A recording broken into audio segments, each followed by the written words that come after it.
que ce qui est en train de se passer dans l'avenir, ça va être sans doute une accumulation de présentiel et de distanciel. Je ne vais pas m'étendre là-dessus. Je dis simplement que ce genre d'outils sont la traduction finalement des dynamiques territoriales. Le touriste d'affaires est un touriste d'agrément en puissance puisque c'est un prescripteur qui va ramener après qu'il soit passé par la cité, par exemple, qui va ramener sa famille 1 an plus tard, 2 ans plus tard. Tous les congrès qui sont parisiens vont peut-être pouvoir aussi évoluer dans ce sens-là.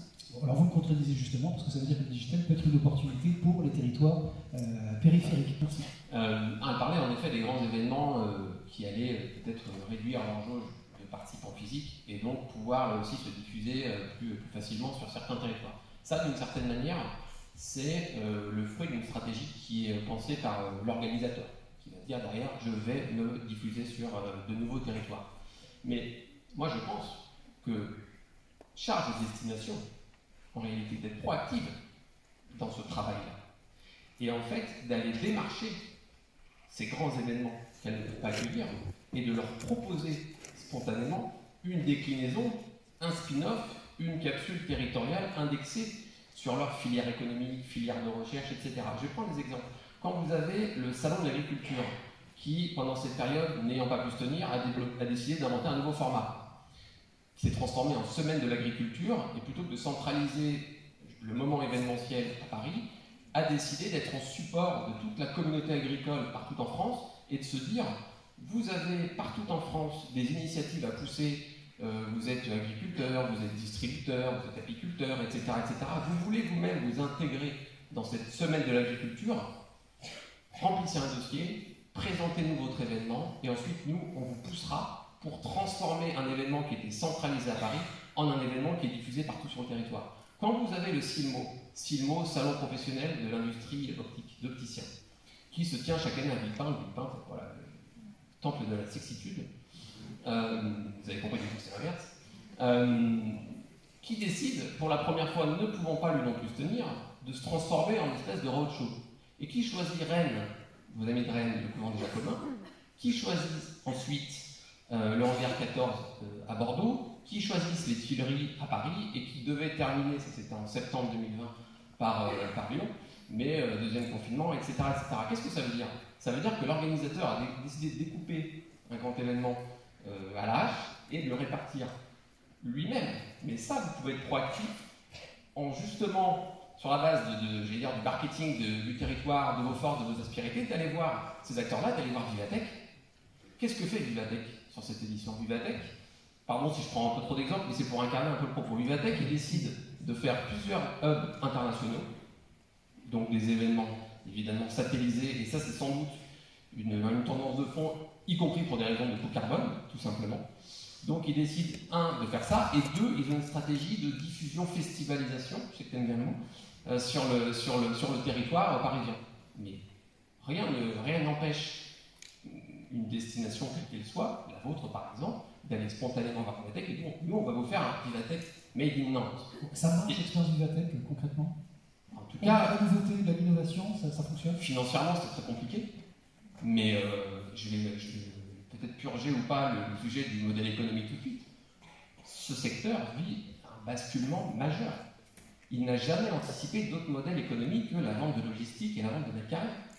Donc en fait, j'ai une indulgence absolument inouïe envers toutes les entreprises qui, en moment de crise, se décident de dire on bouge, on teste, on expérimente, on y va. On sait très bien que l'innovation, Internet, Facebook, Google, tous ces acteurs-là ne sont pas devenus rentables du jour au lendemain, on le sait. En revanche, aujourd'hui, je n'accepte pas, si j'accepte, parce que je suis quelqu'un de courtois et poli, mais en réalité, dans le débat, j'ai un mot à dire quand on me dit il n'y a pas de modèle économique derrière le digital. Si, on ne l'a pas trouvé, notre secteur ne l'a pas trouvé. Donc vous êtes en train de demander à des acteurs qui ont été meurtris par la crise d'investir, d'innover, de prendre des risques. C'est le moment. Moi, je peux déjà vous citer, pas publiquement, mais peut-être plus tard, des entreprises qui sortiront plus fortes de cette crise, en ayant capté de nouveaux marchés, en ayant développé de nouveaux services et en s'étant positionnés différemment. Ça, je peux déjà vous les citer. Je peux vous citer des entreprises qui, ayant adopté la stratégie du hérisson, n'ont pas bougé, perdront des parts de marché. Je ne veux pas être trop dur, mais on a peu de temps, et donc ça m'amène à amener un peu d'aspérité, voilà, un peu de relief dans le discours. Mais il n'y a pas de fatalité, et en effet, en période telle qu'on le vit, eh ben, l'innovation est nécessaire. Ce qui me permet, je pense, un sujet majeur derrière le virtuel, c'est que quand on dit expérience hybride virtuelle, on sous-entend grosso modo qu'il y a des personnes qui sont présentes physiquement, pour les personnes physiques, et puis les autres derrière leur ordinateur. Mais ça, c'est pas acquis non plus. Puisque les personnes qui vont être potentiellement présentes derrière leur ordinateur, vous pouvez aussi décider de les réunir quelque part. Quand le stade Jean-Bouin à Paris décide de dire pendant l'Euro, pendant l'été 2021, il y a énormément de compétitions sportives, les JO, etc., qui vont se dérouler, et ben nous, le stade Jean-Bouin, on va se transformer en plateforme événementielle et on va diffuser le match de France-Portugal, on va diffuser Télépreuve, ils mettent des food trucks sur la pelouse, ils créent l'événement là où il n'est pas. Donc ils créent des retombées économiques là où l'événement n'est pas. C'est fort quand même. Quand vous avez en ce moment la Mostra de Venise qui a démarré et qui fait un partenariat, puisqu'ils ont développé il y a 2 ans, je crois, justement pour être réactifs là aussi, sur les réalités, ce qu'on appelle la réalité étendue, la réalité augmentée, etc. Et qu'ils se sont dit, eh ben, pendant que la Mostra de Venise va se tenir, voilà, et ben, en fait, on va vouloir diffuser via le digital sur d'autres territoires une partie, une capsule de cette Mostra. Le 104, lieu culturel et événementiel à Paris, fait un partenariat pour accueillir cette version, j'allais dire, étendue de la Mostra. Qu'est-ce que ça veut dire? Ça veut dire que le 104 accueille un événement qui ne se tient pas dans ces lieux, par de nouvelles possibilités digitales, et donc crée des retombées économiques. Tout ça est à inventer, donc c'est pour ça que le virtuel n'est pas égal à vous êtes derrière votre ordinateur.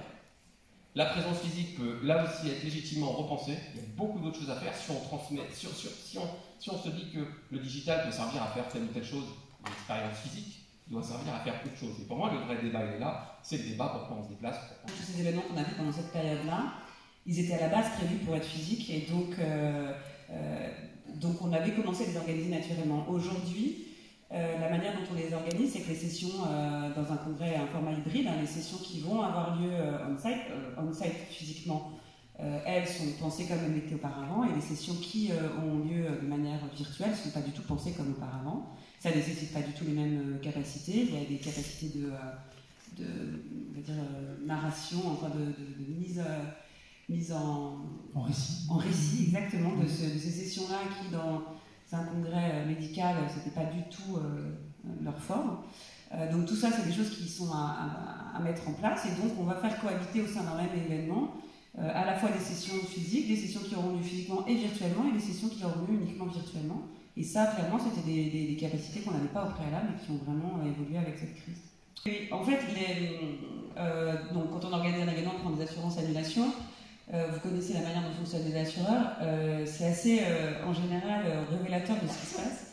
Donc, au tout début de la crise, ils ont commencé par augmenter de manière très forte les primes d'assurance. Donc là, clairement, faire un événement virtuel ou hybride coûtait moins cher que de prendre une assurance annulation à ce moment-là. Au milieu de la crise, ils ont exclu les clauses, donc les pandémies, les épidémies, tout ça. Donc du coup, à quoi ça servait de s'assurer si finalement il n'y avait pas les principaux risques qu'on pouvait avoir. Et aujourd'hui, pour pouvoir être assurés, les assureurs demandent des garanties en termes de virtualisation. Est-ce que vous avez la capacité ou pas de virtualiser votre événement ? Est-ce que vous avez la capacité de créer une partie vraiment qui peut vivre indépendamment de l'événement physique en ligne? Si oui, je veux bien vous assurer. Parce que ça veut dire que l'événement, quoi qu'il se passe, il aura lieu. Et donc c'est assez révélateur du risque réel qu'un événement prend, puisque donc, les assureurs, c'est le risque qu'ils évaluent. Et donc le risque que prend un événement finalement, il est quand même largement amoindri quand il a une plateforme virtuelle à disposition qui peut être mise en place de manière rapide pour pouvoir contrer éventuellement une éventuelle interdiction. Je dirais que avant la crise Covid, il y avait un vrai engouement sur tous les sujets de responsabilité sociétale dans l'événementiel. C'était un gros sujet. Il y a eu le confinement et tout s'est arrêté. Tout le monde était un petit peu comme un lapin pris dans les phares d'une voiture. Et il y a eu ce que j'ai remarqué, c'est les petits acteurs, les agences événementielles avec qui je travaille beaucoup, notamment en France, ont pris ce temps pour s'arrêter. C'est un secteur où les gens, ils sont tout le temps dans le mouvement, ils ont toujours quelque chose à faire, ils sont toujours dans l'urgence en fait. Et j'ai trouvé que ça a été un moment de réflexion en fait. Ils ont pu se poser et réfléchir à où est-ce qu'ils voulaient aller. Et Et la RSE, c'est toujours un sujet qu'on met un petit peu de côté. On veut le faire, mais il y a un client qui a une demande, il faut délivrer, il faut le faire. Donc la RSE, ça passe toujours un petit peu après. Le sujet d'ouverture. Voilà, exactement. Et là, je le vois depuis quelques mois. J'ai beaucoup de demandes sur, voilà, ça y est, on a décidé, on va avancer sur la RSE. Et ce qui est drôle, c'est que mes clients ont l'impression de ne pas être matures sur le sujet, de ne pas faire grand-chose. Et mon boulot, c'est aussi de parler avec eux, de comprendre où ils en sont, de comprendre quelles sont leurs pratiques. Et je me rends compte qu'en fait, ils font beaucoup de choses. C'est qu'ils sont pas immobiles. Ils ont juste, ils manquent de confiance en eux sur ce qu'ils font et les choses bien qu'ils font en fait. Donc je dirais que en ça, la crise a beaucoup accéléré cette démarche RSE. Et j'ai un autre exemple qui va contredire ce que je disais sur l'Angleterre peut-être. Mais j'ai un client à Londres pour qui il y a 10 ans, j'ai mis en place un ISO 20121 qui l'a laissé tomber. C'est une certification pour l'organisation d'événements responsables.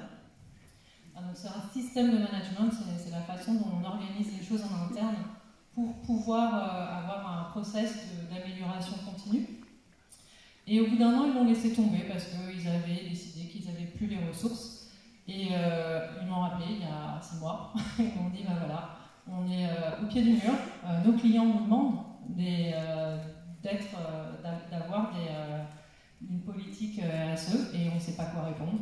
Donc maintenant, on est dans l'urgence. Voilà, donc, je crois qu'il y a aussi une vraie prise de conscience qu'il y a besoin d'avancer sur ces sujets-là. Et c'est un petit peu tout le sujet aussi du colloque depuis hier, tous ces sujets qu'on a vus sur est-ce que le tourisme aussi d'affaires est compatible avec des objectifs de ne pas augmenter les températures mondiales de 5 degrés. C'est un gros sujet, énorme sujet. Moi, je retiendrai à travers tous ces échanges que l'événementiel et le tourisme professionnel, c'est d'abord une activité extrêmement humaine. C'est-à-dire que l'humain est omniprésent et on peut parler digitalisation, on peut parler distanciel, on en a beaucoup parlé. En fait, rien ne remplacera demain, en tout cas c'est ce que je traduis à travers ce que j'ai entendu, la présence sur site, tout en ayant en tête qu'aujourd'hui les rapports sont un peu inversés et qu'en effet, quand on s'inscrit à un événement, une partie du public qui participait à cet événement décide de le faire à distance, une autre partie décide de se déplacer. Pour autant, la présence sur site et la rencontre des autres n'est pas discutable et ne peut pas se concilier avec de l'efficacité, une vraie efficacité si on parle commercial, si on parle relations professionnelles, projets à structurer ensemble. Et donc la notion d'humain et de présentiel reviendra, c'est une évidence.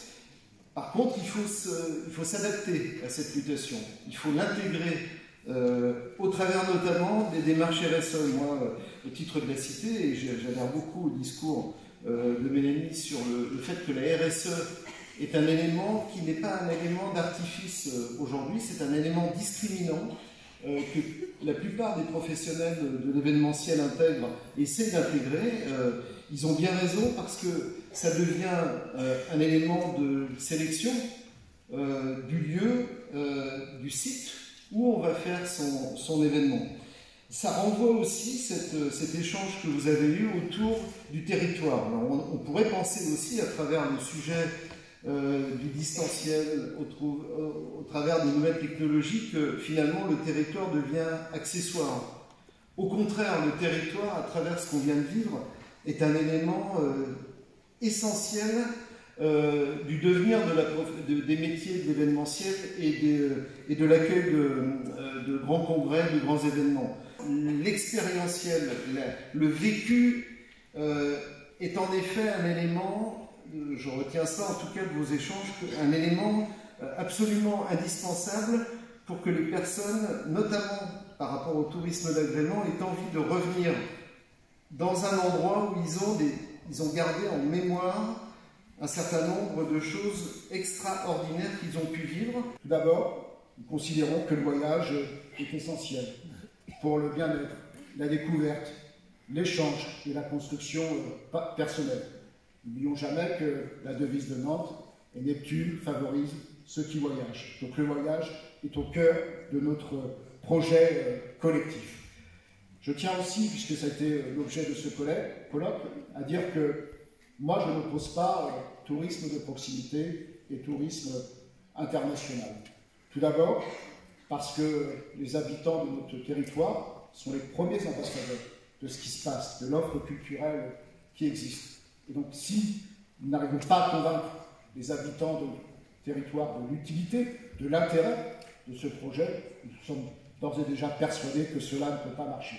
Et puis, on a eu une preuve très concrète, finalement, ces derniers mois. Nous sommes dans la fréquentation de l'été 2021, revenus quasiment à la fréquentation de l'été 2019, avec beaucoup moins de visiteurs étrangers, avec plus de visiteurs de la région parisienne, ils ont quasiment doublé en 2 ans, plus de visiteurs de Bretagne, plus de visiteurs des Pays de la Loire. Et donc on voit tout simplement que lorsqu'il y a un projet qui est clair, qui est lisible, qui est cohérent, il peut attirer différentes personnes, qu'elles soient en proximité ou qu'elles soient plus éloignées.